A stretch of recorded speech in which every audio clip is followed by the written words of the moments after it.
Est-ce que tu t'es déjà demandé pourquoi certaines personnes t'inspirent autant et d'autres ne t'inspirent absolument pas? Aujourd'hui, on va regarder les différents profils d'inspiration. Il y en a trois, reste bien jusqu'à la fin parce qu'on va aussi parler de l'importance des leaders pour ceux qui rêvent. Et si tu en fais partie, ben, c'est une vidéo pour toi. Une des choses qu'il faut comprendre, c'est qu'il y a certaines personnes qui avancent par motivation. Donc ceux-là, c'est ceux que tu vas voir se motiver au 1er janvier à avoir plusieurs objectifs de l'année, etc. Et souvent, bah, ça fait wouhou et après, ça descend. Malheureusement, bah, en fait, la motivation, si tu ne la back-up, donc si tu ne la poursuis pas avec de la discipline et bah, un suivi, un plan, généralement ton cerveau, bah, au bout d'un moment, il en aura marre parce qu'il ne verra pas les résultats qu'il attend aussi rapidement que ce qu'il voudrait. Un résultat qui te demande en fait vraiment de ta personne n'arrivera pas du jour au lendemain. Et en fait, on appelle ça de delay gratification en anglais. Donc, c'est de la gratification différée au lieu de la gratification instantanée. Et en fait, la gratification instantanée, c'est ce qui crée de la dopamine pour ton cerveau et c'est ce que ton cerveau cherche, crave. On appelle ça en anglais, ça veut dire qu'il vraiment, il a envie de ça parce qu'en fait, ça lui donne des hormones du plaisir. Donc ça, tu le retrouves quand tu manges du sucre, tu le retrouves quand tu regardes des séries Netflix, tu le retrouves quand tu fais des jeux vidéo, tu le retrouves même ben, quand tu es sur les réseaux sociaux. Tout ça, c'est de la dopamine rapide. Et en gros, ça t'apporte absolument rien à part te griller tes cellules de cerveau pour pas grand-chose. Parce que oui, tu auras eu ta dopamine rapide, mais tu n'auras absolument pas avancé dans des long-term goals. On appelle ça donc dans tes goals, tes objectifs long terme. À contrario, les objectifs du coup avec de la gratification différée, ça c'est quand tu vas aller courir, quand tu vas aller faire du sport, quand tu vas manger bien, quand tu vas... Et en fait tout ça, c'est un peu des tricks que tu vas demander à ton cerveau de ralentir, de faire des décisions entre guillemets plus saines pour tes objectifs long terme. Et pour tenir sur le long terme tes objectifs, tu as trois choses que tu dois mettre en place absolument. 1. Ton environnement. Si tu es entouré que de sucre et que ton but c'est de perdre du poids, si tu es entouré que de gens qui ne font pas de sport et ton but c'est de perdre du poids, si tu es entouré que par exemple pareil, de célibataires et ton but c'est de te mettre en couple, en fait eux ils vont faire que de sortir, que de faire des trucs qui ne sont pas vraiment alignés avec la personne que tu as envie de devenir. Et en fait ça sera beaucoup plus simple pour toi au début de changer d'environnement. Après plus tard tu peux rajouter ce type d'environnement si tu as envie ou si tu n'as pas envie autour de toi parce que tu seras devenu une nouvelle personne et du coup ça ne t'affectera plus de la même manière. Mais par contre si quelqu'un est addict à quelque chose, qu'est-ce qu'on fait? On le sort de tout cet environnement-là qui l'a mené à ce type de résultat. C'est la première chose à faire. La deuxième chose à faire, c'est d'avoir une vision claire. En fait, ta vision, c'est pas obligé d'être exactement là où tu dois arriver. Mais c'est une indication et une trajectoire. Si ton cerveau il n'a pas de clarté, ça va être de plus en plus dur pour lui, les jours où il est fatigué, de vraiment s'y tenir. Et c'est pour ça aussi où il te faut un plan dans ta vision. Ça veut dire que tu regardes au long terme et ensuite tu remets des objectifs à plus court terme que tu peux tenir. Et ensuite tu restes dans le moment présent. Ça veut dire que en fait, tu laisses pas juste la motivation choisir, tu as planifié ta semaine, tu tiens à ta semaine d'après les objectifs que tu veux sur le long terme. Ça veut dire si c'est justement aller courir 4 fois par semaine, c'est aller courir 4 fois par semaine. Si c'est faire des vidéos sur YouTube, c'est faire je sais pas combien de vidéos sur YouTube le temps que tu t'es dit que tu allais le faire. Et ça va en fait, développer ta confiance en toi, 2 développer ton estime de toi, et 3 en fait, vraiment t'aider à obtenir beaucoup plus dans la vie. Parce que quand tu deviens une personne qui est sûre d'elle, parce qu'elle a fait les choses difficiles, elle a fait en amont tout ce qu'elle s'est dit qu'elle allait faire, en fait les autres ils vont commencer à te faire confiance. Les autres ils vont vouloir en fait te suivre, et c'est là où tu deviens un leader. Ça veut pas dire que tu as cherché à le devenir, mais c'est au travers de tes actions que tu l'es devenu et que tu vas inspirer les autres. Donc ça, c'est la deuxième catégorie. Après, les gens qui sont dans la motivation, il y a les gens qui sont dans l'inspiration. Les gens inspirés, c'est les gens en fait qui ont une vision et qui s'y tiennent parce que ça les inspire. Ça veut dire que leur raison est importante pour eux. Ça veut dire qu'au fond d'eux, ils savent que c'est là-bas où ils vont aller, même si personne n'y croit. Parce que, en fait, même si au début, dans ton environnement, t'es pas dans un environnement où les gens y croient, un jour ou l'autre, quand tu vas commencer à sortir de là, quand tu vas commencer à faire les bonnes actions, tu vas voir que ta personne va changer, ton environnement va changer et ton être va changer. Quand ton être change, tes résultats changent. C'est-à-dire que tu vas attirer d'autres résultats parce que, en fait, dans ta manière d'être, t'es devenu différent. Et tu vas aussi avoir de plus en plus d'espace où tu auras des gens qui vont t'inspirer aussi, et en fait, ça va être donnant-donnant. Parce que en fait, plus tu es inspiré, plus les autres seront inspirés par toi. Mais ça peut être dans ton domaine à toi. T'es pas obligé d'être inspirant dans tous les aspects de ta vie. Mais en fait, plus tu vas être aligné avec toi, plus tu vas arriver dans la troisième catégorie qui est aspirational. Aspirational, en anglais, en gros, c'est plus que de l'inspiration, c'est leur manière d'être. Ça veut dire qu'ils sont juste eux toute la journée. Et c'est ça qui inspire tous les autres à se dire, ah bah tiens, il y a quelque chose de bizarre ou de différent avec cette personne, c'est vraiment quelque chose que j'aimerais pouvoir mettre en place dans ma vie. Et ça, en fait, c'est que eux-mêmes n'avancent plus par inspiration, ils avancent par être. Ça veut dire que pour eux, être est beaucoup plus important que de la discipline. C'est-à-dire qu'ils sont passés au niveau du supérieur. Ils sont devenus des maîtres dans la matière d'être eux-mêmes. Et en fait, dans cette manière d'être, ça veut dire qu'ils ont accepté qu'ils étaient et ils ont façonné ça de la façon qui puisse les aider à obtenir ce qu'ils veulent vraiment, ce qu'ils désirent vraiment et devenir la meilleure personne qu'ils peuvent être. Et en fait, ça, c'est beaucoup plus que de la discipline. Ça veut dire qu'ils ont plus, ils ont toujours de la discipline, mais en fait, ils ont plus confiance en eux-mêmes, à l'intérieur d'eux, que dans des plans, que dans des trucs ultra rigides, etc. Parce qu'ils n'ont plus besoin de ça. Ils savent qu'ils vont le faire. Ils ont conscience, en fait, ils ont travaillé assez dur sur eux-mêmes pour être conscients que quand ils doivent faire une vidéo, ils vont la faire, que quand ils doivent ranger la vaisselle, peu importe, ça peut commencer par les petites actions, mais en fait, c'est la manière que tu fais les petites choses que tu feras les grandes. Donc c'est pas différent. Ça veut dire quand David Laroche il se dit qu'il va écrire un livre, bah, l'année prochaine on va voir un livre de David Laroche parce que bah, il s'est dit qu'il allait le faire et en fait il se le dit pas juste, il le fait parce que pour lui c'est important de se tenir aux choses qu'il a vraiment envie dans sa vie. Et ça, en fait, tu dois faire de l'espace dans tout le reste de ta vie et commencer petit, mais tu dois t'y tenir. Et ça, en fait, c'est trois types de personas, donc les motivations, quoi, ceux de la motivation, ceux de l'inspiration et ceux de l'aspiration. L'aspiration, il y en a très peu, mais on a besoin de leaders avec une vision pour aider les gens qui ont des rêves à se motiver. Je répète, on a besoin de leaders avec une vision pour aider les personnes qui ont des rêves à se motiver. On a tous des rêves. Sauf qu'il y a énormément de personnes qui n'y croient pas. Énormément de personnes qui vont aller chercher le oui mais, oui, celui-là je peux plus le voir. On s'en fiche en fait que c'est trop tard, on s'en fiche qu'il y a des gens qui ont commencé 10 ans avant toi, on s'en fiche, on s'en fiche, on s'en fiche, on s'en fiche. L'important c'est toi. Tu peux pas juste te baser sur la vie des autres parce que toi, ta vie, eh ben, si t'as des rêves, si t'as des aspirations, c'est pas pour rien en fait. T'es pas censé juste faire mettre au boulot dodo et avoir une petite vie confortable. Le confort est l'ennemi de l'évolution. Gardez bien ça en tête. Quand vous êtes trop confortable, c'est que vous arrêtez d'évoluer. Quand on arrête d'évoluer, on dégraisse. Il n'y a pas d'autre option en fait. Dans la vie, il n'y a rien de neutre. C'est soit on avance et on progresse, soit on stagne et on régresse. Et l'ennemi de la progression, donc l'ennemi de ta meilleure version, l'ennemi de tous tes rêves, l'ennemi de ce que tu veux vraiment, c'est toi qui es confortable. C'est toi qui arrête d'être challengé. C'est toi qui as arrêté de faire les actions que tu avais mis en place pour arriver là où tu es aujourd'hui. C'est toi. Et en fait, quand tu commences à reprendre conscience de ça, parce que des fois on est dans un tunnel, et oui, on réussit énormément de choses dans tout ce qui est extérieur, etc. Mais en fait, à l'intérieur, on s'est complètement oublié. Et ça, je le vois souvent avec mes clients. Et c'est un truc qui est lié bien plus profondément. Et il faut aller chercher en fait. Il faut aller dans l'inconfortable. Il faut aller comprendre pourquoi en fait on est dans l'auto-sabotage d'une manière ou d'une autre. Et commencer à devenir aspirational. Ça veut dire de commencer à se dire, en fait, une personne qui moi m'inspire profondément, est-ce qu'elle est bien avec elle-même? Oui ou non? Est-ce que bah, du coup elle est obligée de se faire la guerre tous les jours pour qu'elle se mette au travail? Oui ou non? Est-ce que du coup elle prend des pauses pour bah, se ressourcer, faire de la méditation, faire du sport, etc. Oui ou non? Est-ce qu'elle mange bien? Ou est-ce qu'elle mange du McDo? Ou est-ce qu'elle fait que de manger du sucre et des glaces? Oui ou non? Et en fait, l'amour propre, oui, le plus haut niveau d'amour propre, c'est la discipline. Mais c'est pas de la discipline contrôlée au millimètre près, en mode militaire. C'est de la discipline avec toi-même. De la même manière que en éduquant un enfant, bah, en fait, le bâton, au bout d'un moment, bah, jusqu'à quel moment ça va marcher? Parce qu'au bout d'un moment, il aura plus peur. Quand tu auras utilisé la force, bah, au bout d'un moment, bah, en fait, il aura plus de respect pour toi. Puis c'est pas comme ça qu'on amène du respect à nous-mêmes. C'est la même chose avec toi. Ça veut dire comprendre que tu dois t'aimer toi-même aujourd'hui, comprendre que bah, pour t'aimer encore plus demain, bah, c'est aujourd'hui que tu vas faire les efforts pour et sortir de cette zone de confort. Et tu dois le faire même d'1%, ça suffit largement sur le long terme. Et comprendre tes jours, ça veut dire qu'il y a des jours où tu seras à 100%, des jours où tu seras à 10, des jours où tu seras à 20, des jours où tu seras à 50. Et en fait, les jours où tu seras à 20%, tant que tu as donné ces 20%, tu as donné ton 100%. Et comprendre que c'est un marathon, c'est vraiment sur le long terme.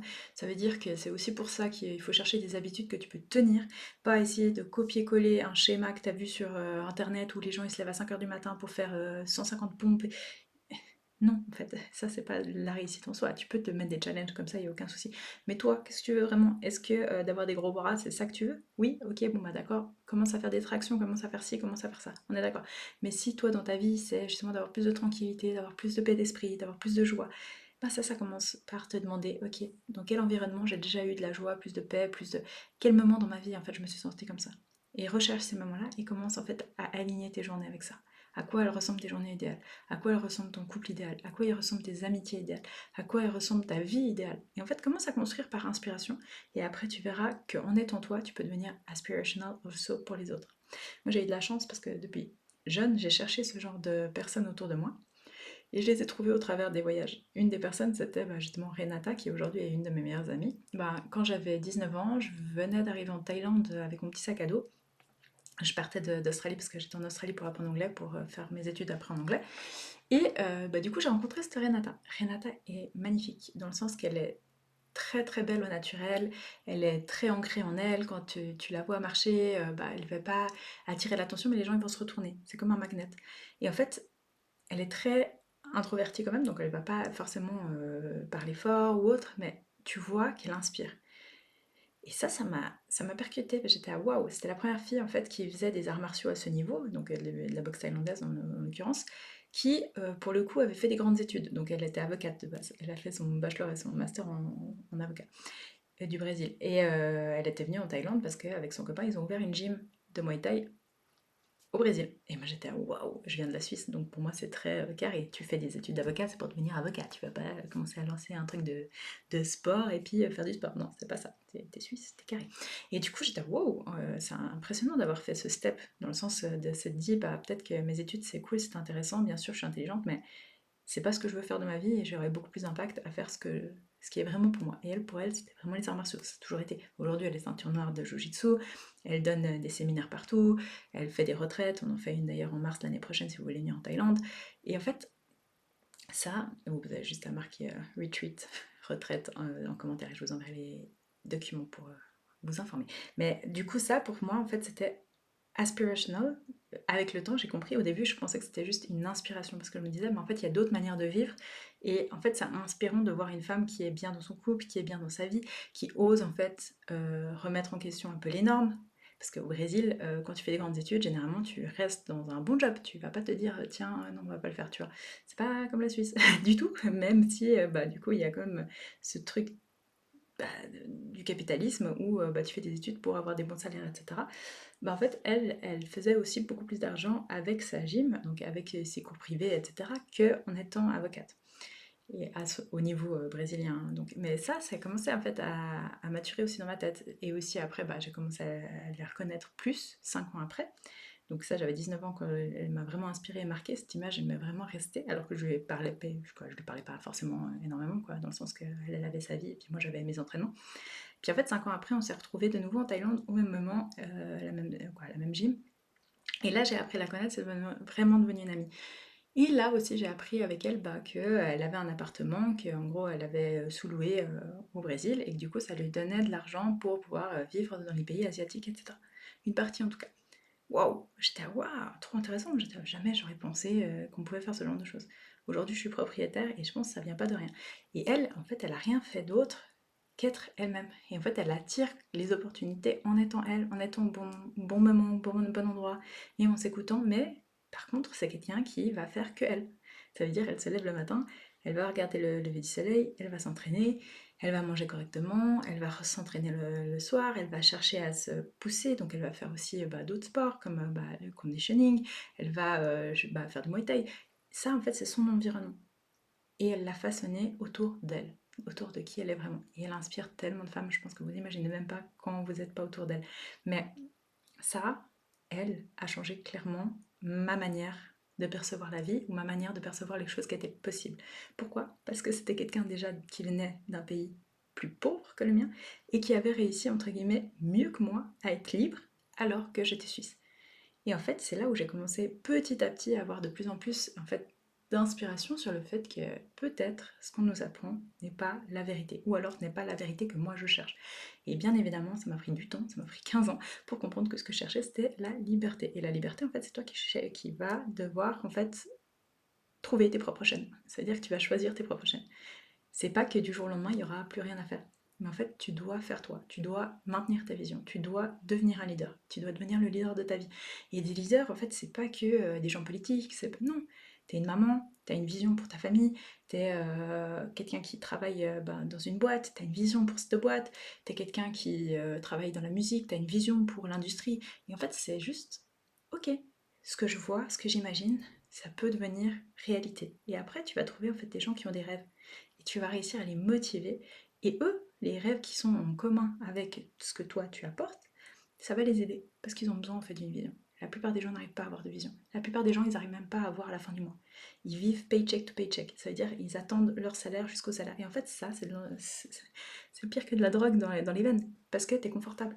Tu sais que tu as ce type de montant et du coup ta vie, elle fait ce type de montant. Rien de plus. Alors que quand tu sors de là, quand tu commences à comprendre, ok, c'est quoi en fait ce qui m'inspire vraiment? C'est quoi ce que je veux vraiment de ma vie? Bah, l'argent, ça devient un outil, c'est plus en fait un maître. Et ça, c'est très important. C'est que l'argent est un bon esclave, un mauvais maître. La plupart des gens, en fait, l'utilisent comme maître. L'argent, ça ne devrait pas dicter toute ta vie. Bien évidemment, tu dois savoir faire du budget, bien évidemment, je te dis pas de vivre au-dessus de tes dépenses, de tes revenus, mais je te demande juste de prendre conscience que ta vie aujourd'hui n'est peut-être pas la vie que tu auras dans 6 mois ou une année si tu ferais vraiment les choses que tu es censé faire.